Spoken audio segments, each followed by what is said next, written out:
ఆయనకి.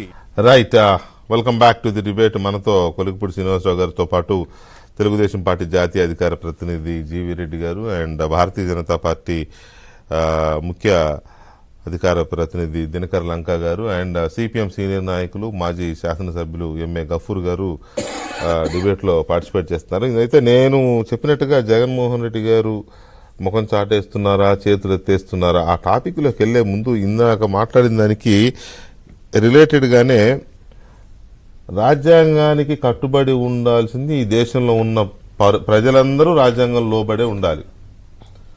వాళ్ళకి స్వేచ్ఛ ఉన్నా, వాళ్ళకి బాధ్యతలు ఉన్నాయి, హక్కులుంటాయి, అన్నీ ఉంటాయి.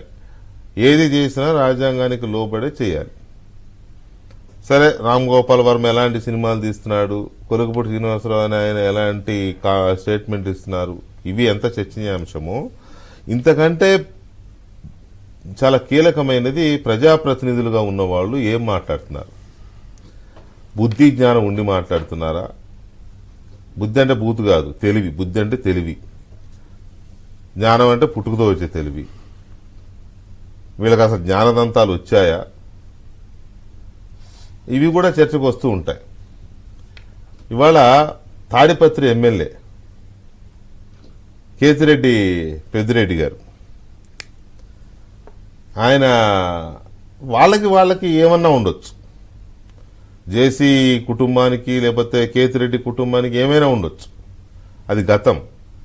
ఇప్పుడు కూడా ఉండొచ్చు, అది చట్ట పరిధిలో ఉండాలి. పైగా ఆయన ఎమ్మెల్యేగా ప్రజాప్రతినిధిగా బాధ్యతలు కొంత లిమిట్స్ ఉంటాయి. ఆయన ఇవాళ అంటాడు, సరే ఆ జేసీ ప్రభాకర్ రెడ్డి గారు మున్సిపల్ చైర్మన్ గా రోజు ఏదో ధర్నా అంటాడు, గొడవ చేస్తూ ఉంటాడు. ఆయన ఆ రోడ్డు అంటాడు, లేకపోతే వైర్ అంటాడు, కేబుల్ అంటాడు, ఏదో వాళ్ళకి ఆ రాజకీయపరమైన వైరుధ్యాలు ఉన్నాయి. రాయలసీమలో అందరికీ తెలుసు, రాష్ట్రం అంతా తెలుసు. ఆ గొడవల్లో భాగంగా ఆయన ఏమంటాడంటే, ఎమ్మెల్యే గారు ఇవాళ వీళ్ళ సంగతి చూపిస్తా, 4 నెలల తర్వాత కేతిరెడ్డి పెద్దారెడ్డి అంటే ఏంటో చూపిస్తా, మళ్ళీ అసలు పెద్దారెడ్డిని బయటికి తీసుకొస్తా, 4 నెలల తర్వాత మళ్ళీ ఫ్యాక్షనిజం మొదలు పెడతా అంటే ఇంతకుముందు ఫ్యాక్షనిస్ట్నే ఆయన కమిట్ అవుతున్నాడు. 4 నెలల తర్వాత మళ్ళీ ఫ్యాక్షనిజం మొదలు పెడతానంటున్నాడు. ఏ ప్రభుత్వం వచ్చినా నేను చేస్తానంటున్నాడు. ఇంకొక మాట, నేను ఏరి పారేస్తా అన్నాడు. నాకు తెలిసి కొలిగిపూడి శ్రీనివాసరావు గారు ఎవరో చేస్తే అన్నాడు, ఆయనైతే నేనే చేస్తానంటున్నాడు. దీనికి ఎవడు కంప్లైంట్ ఇవ్వాలి? నేను ఫ్యాక్షనిజం మొదలుపెట్టి ఒక్కొక్కరిని ఏరి పారేస్తా, నా ప్రత్యర్థులు ఎవరిని వదిలేది లేదు, ఇలాంటి మాటలు మాట్లాడాడు ఒక ఎమ్మెల్యే. అంటే ఫస్ట్ ఆఫ్ ఆల్ ఆయన ఎన్నికల్లో పోటీ చేయడం కాదు, ఇప్పుడు ఎమ్మెల్యేగా ఉండడానికి అర్హుడు అనేది నా పాయింట్.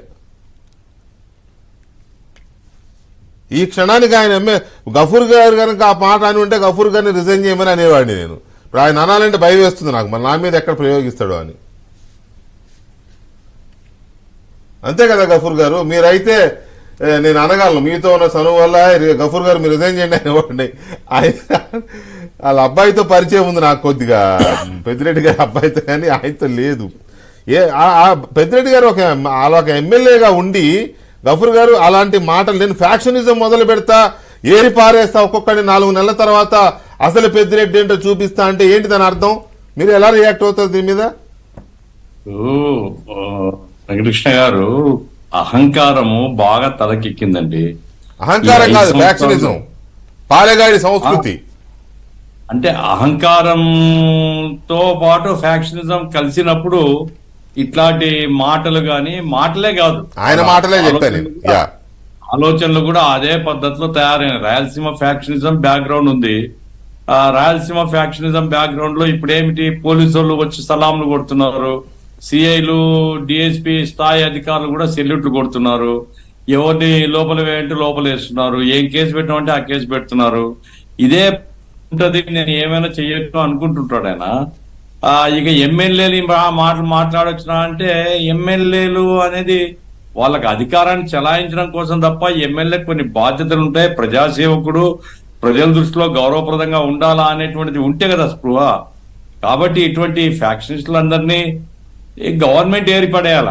అంటే గవర్నమెంట్ ఏర్పడేయాలంటే గవర్నమెంట్ వాళ్ళకి టికెట్లు ఇవ్వకూడదు, ఏ పార్టీ కానీ రాజకీయ పార్టీ టికెట్లు ఇవ్వకూడదు. అయ్యో సార్, మీరు కూడా ఒక్కొక్కసారి అమాయకంగా మాట గవర్నమెంట్ ఏర్పడేయడమా, అది క్వాలిఫికేషన్ అనుకుంటుండే గవర్నమెంట్. అదే క్వాలిఫికేషన్ అలాంటి వాళ్ళే కావాలని కోరుకుంటుంటా. అదే తప్పు కదా. అది ఇప్పుడు పెద్దిరెడ్డిని అనడం కాదు, జగన్మోహన్ అనాలా. అట్లాంటి నీ పార్టీలో ఇట్లాంటి వ్యక్తులు పెట్టుకున్నావు అంటే నీ ధోరణి అంటే ఆయన్ని ఏమంటామండి. ఇప్పుడు చిన్న ఆయన నరికినటువంటి పార్టీని గురించి ఇంకేం మాట్లాడతాం మనం.